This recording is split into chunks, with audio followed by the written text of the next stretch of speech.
Section 2 of the unit is worth 30%, and it's about the marketing audit and strategic outcomes.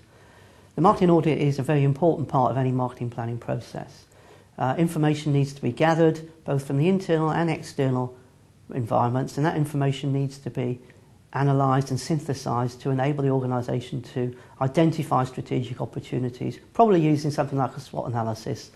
Having undertaken the SWOT analysis, then the organisation needs to identify how it's going to take that forward into strategic options and move into developing detailed strategies which are based on specific objective outcomes.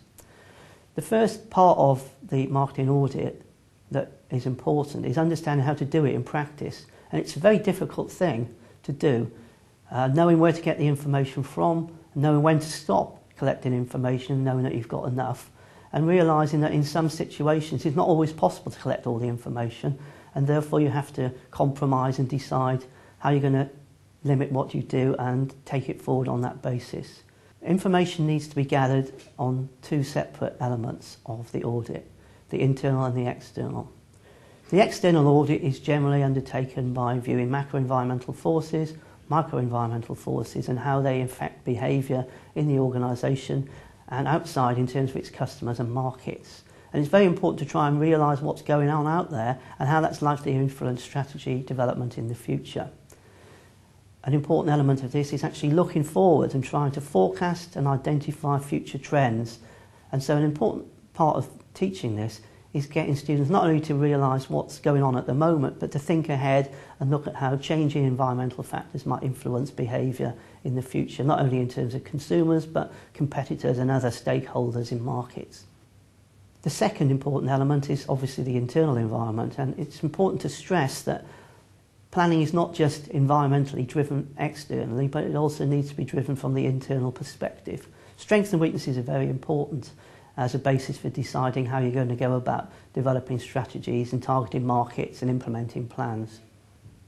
Strengths and weaknesses are based upon our capabilities and assets, and a resource-based view of the firm is also critical to understanding the way that marketing plans should be developed. Not just external environmental analysis, but internal capabilities, strengths and weaknesses. To undertake both internal and external analysis for the marketing audit, you need to be able to use various tools and techniques which students need to become familiar with, so it's important that they learn about these and learn how to apply them.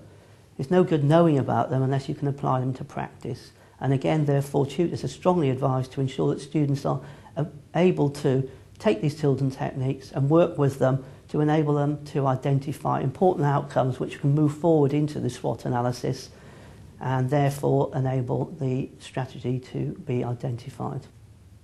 When teaching the marketing audit, it's very important to get hands-on practical examples and to actually collect and deliver information to a real-life situation which can then be analysed and start thinking about how you can use it in a way to develop your strategies.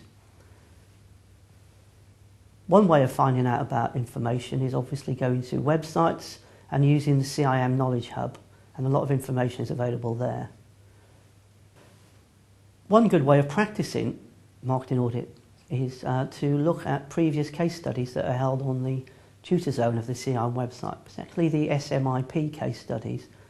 Some good ones there are the FERS and the higher education market. Recent case studies can be used as a basis for practicing developing strengths and weaknesses and opportunities and threats out of an analysis of the internal and external environments.